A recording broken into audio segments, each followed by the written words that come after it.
46 में 30 यादव हैं।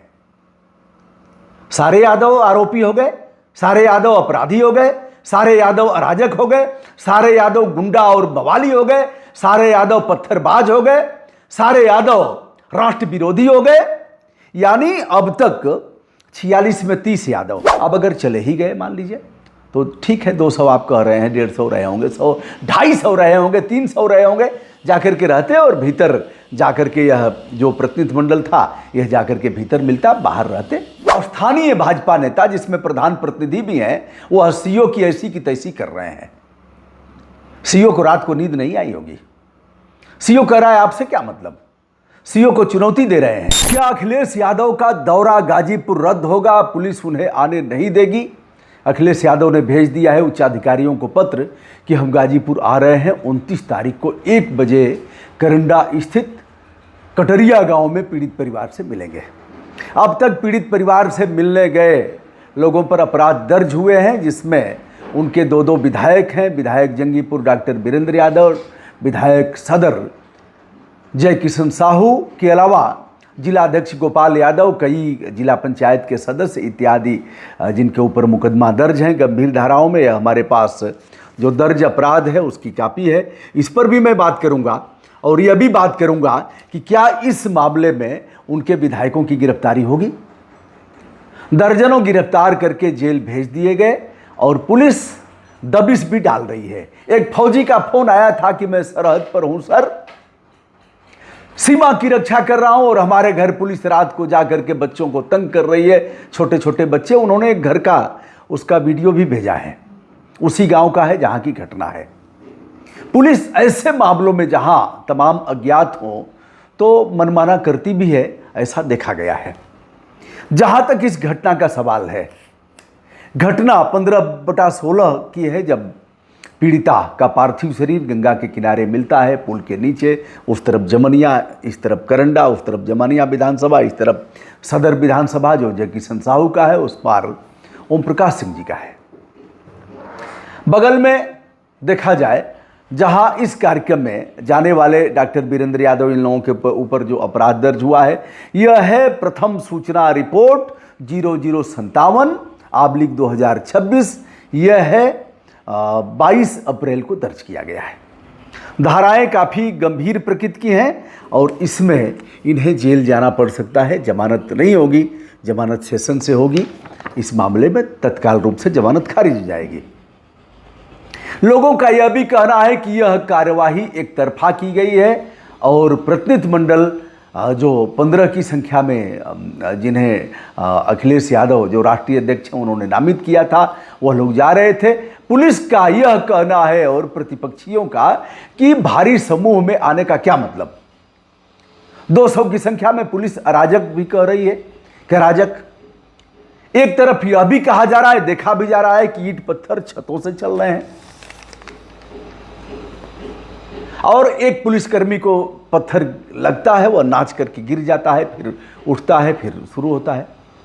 ईंट पत्थर रखवाया किसने छतों पर? छतों से अगर ईंट पत्थर की बारिश हो रही है तो जाहिर सी बात है कि पूर्व नियोजित प्लान है।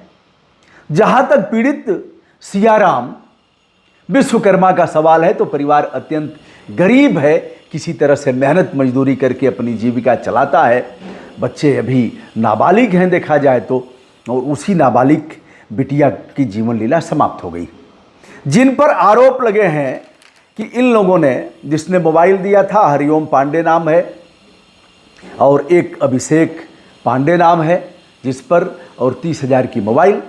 अगर देखा जाए तो सियाराम ग्राम प्रधान प्रतिनिधि का भी नाम ले रहे हैं कि हमको काफ़ी डाटा कहा, 30,000 की मोबाइल दिया कहाँ से, कैसे दिया, यह भी सवाल है। उनके बयान लगातार बदल रहे हैं। कई बार मुझे तो लग रहा है कि उस व्यक्ति की जान चली जाएगी। जिस तरह का मानसिक प्रेशर उस व्यक्ति पर है, पुलिस अपना काम करती लेकिन पुलिस निष्पक्ष रूप से अपना काम करेगी नहीं। जिस वर्दी की कसम खा करके कसम परेड में तूने अपनी नौकरी की शुरुआत किया था, उस कसम परेड को भूल गए।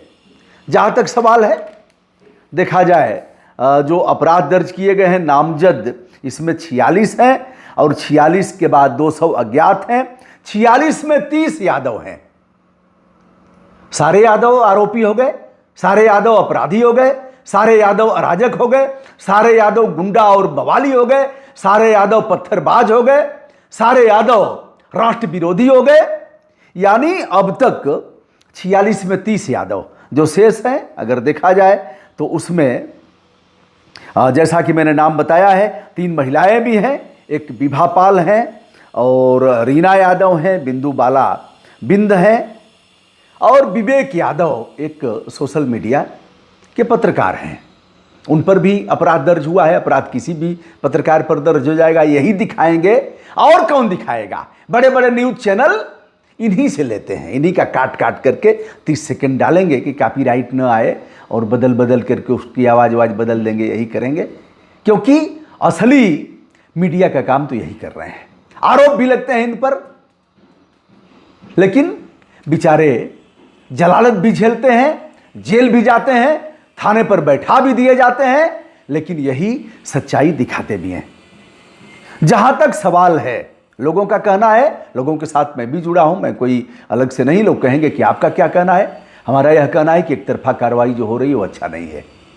पुलिस ने अपनी वर्दी को दागदार बनाया है इस मामले में। 151 की कार्रवाई पुराने वाले कानून में होती थी, तो उसमें शांति भंग जहां होता था वहां 151 की कार्रवाई होती थी। 107-16 बंध पत्र भरा जाता है। अब भारतीय नागरिक सुरक्षा संहिता हो गई है, जिसमें 170 इस धारा को 151 को 170 बता दिया गया है। और दोस्तों 126, 129 इसे इस धारा में कन्वर्ट कर दिया गया है, जो नई जो बना है, नई संहिता बनी है। तो दोस्तों भीड़ अगर दोनों तरफ से हो, हमलावर हो, आमने सामने हो, डर का माहौल पैदा हो रहा हो, तो बिना वारंट गिरफ्तारी का प्रावधान है। अब दोनों तरफ से सेनाएं डटी हुई है। जहां तक महिलाओं का सवाल है, वह तख्तियां लिखी हुई एक ही भाषा है, सबके पास तख्तियां हैं। इतनी जागरूक महिलाएं तो मैंने नहीं देखा एक गांव में, और इतनी जागरूक महिलाएं और एक तरफ से नारा लगा रही हों। सपा नेताओं का भी दायित्व था कि कार्यकर्ताओं को छोड़ करके, हम लोग भी बहुत मामले में होता है कि 5 लोग बात करेंगे तो हम लोग कह देते हैं कि ठीक है भाई, आप चलिए उधर रहिए, अगर हमारे ऊपर आपको विश्वास है तो हम जाते हैं और आप लोग वहां बैठिए, फिर हम आकर के बताते हैं।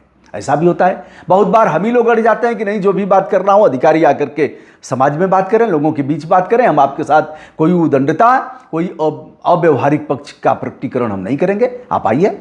तो एसडीएम है, एडीएम है, डीएम तक को बुलाया है और फिर सभी लोग खामोश रहे हैं। कोई कुछ चू तक नहीं किया। हमको बोलना था तो हम ही बोले, 2 लोग अधिकृत थे तो वही बोले, बीच में कोई। यह है अनुशासन का पाठ। यदि संगठन इस तरह का अनुशासन को धारण करता है तो हाँ, और कोई नहीं बोलता है, सब चुप रहते हैं, अपने नेतृत्व में विश्वास करते हैं। अब अगर चले ही गए मान लीजिए, तो ठीक है, 200 आप कह रहे हैं, 150 रहे होंगे, 100, 250 रहे होंगे, 300 रहे होंगे, जाकर के रहते और भीतर जाकर के यह जो प्रतिनिधिमंडल था यह जाकर के भीतर मिलता, बाहर रहते। अब जैसे ही ये लोग जाते हैं वैसे ही महिलाओं से सामना होता है। महिलाएं वापस जाओ और नारे लगा रही हैं, आप देख ही रहे हैं। ये लोग धरने पर बैठ जाते हैं, मांग करते हैं कि पीड़ित परिवार को यहीं बुलाया जाए। एक चीज और देखा जा रहा है कि पुलिस से स्थानीय भाजपा नेता, जिसमें प्रधान प्रतिनिधि भी हैं, वह सीओ की ऐसी की तैसी कर रहे हैं। सीओ को रात को नींद नहीं आई होगी। सीओ कह रहा है आपसे क्या मतलब, सीओ को चुनौती दे रहे हैं।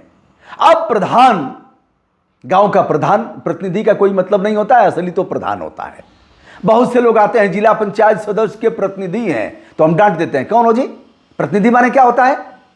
तो प्रधान का प्रतिनिधि कोई संवैधानिक पद नहीं है। विधायक का प्रतिनिधि होगा, विधान परिषद के सदस्य का प्रतिनिधि होगा, सांसद का प्रतिनिधि होता है। वो अभी जिला योजना और जिला पंचायत की जो बैठकें होती हैं उसमें प्रतिनिधि तभी शामिल होने का अधिकारी है जब सांसद जी का 2 जिलों में क्षेत्र है और वह दूसरी जगह कहीं मीटिंग में है।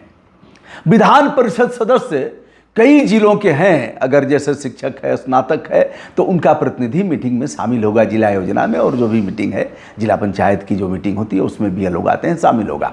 प्रधान प्रतिनिधि का कोई मतलब नहीं है, विकास कार्यों को देखेंगे, संवैधानिक कोई दायित्व नहीं है।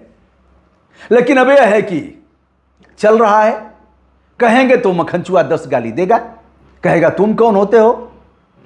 जिला पंचायत में जाते थे हम लोग, हटा देते, चलिए आप जाइए बाहर। उनके पतिदेव जाते थे, उनको भी निकाल देते थे, चलिए आप कौन होते हैं, उनको आने का अवसर दीजिए। हमारी टीम के कई प्रधान, महिला प्रधान थी और पुरुष प्रधान आते थे, हमने कहा तुम कौन, हटो, अपनी टीम के ही है तो तुम ताम कहने में कोई दिक्कत नहीं थी, तुम ही प्रधान हो। तो एक प्रधान बोलता था, भैया हम प्रधान के प्रधान नहीं हैं।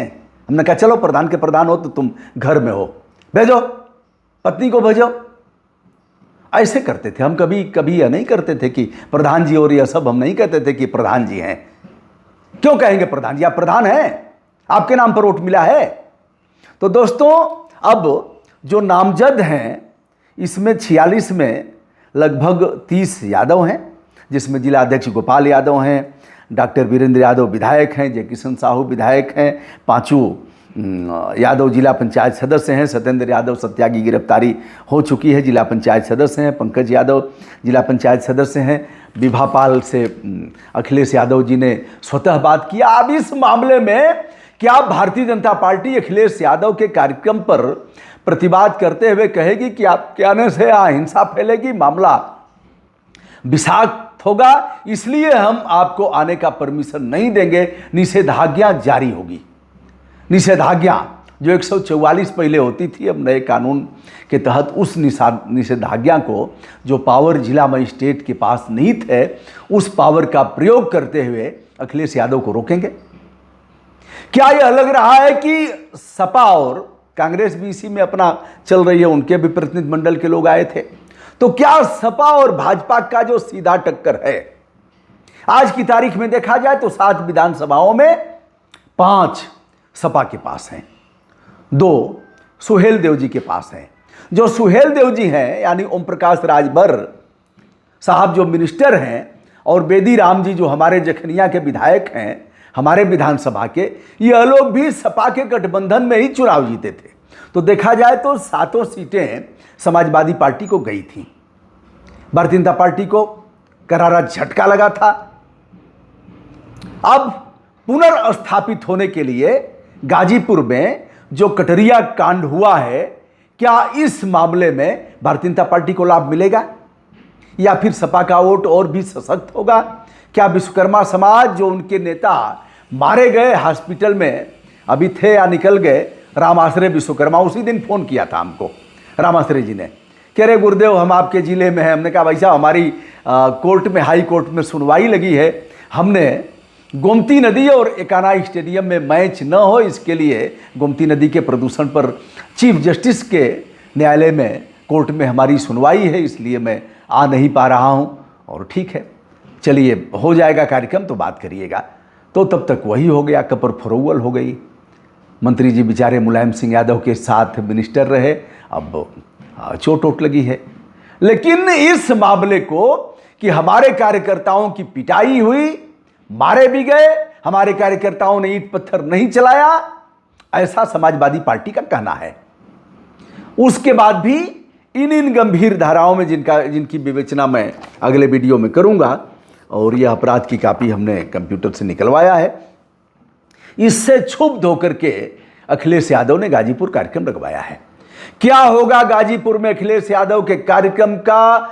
उन्हें आने दिया जाएगा अथवा नहीं आने दिया जाएगा?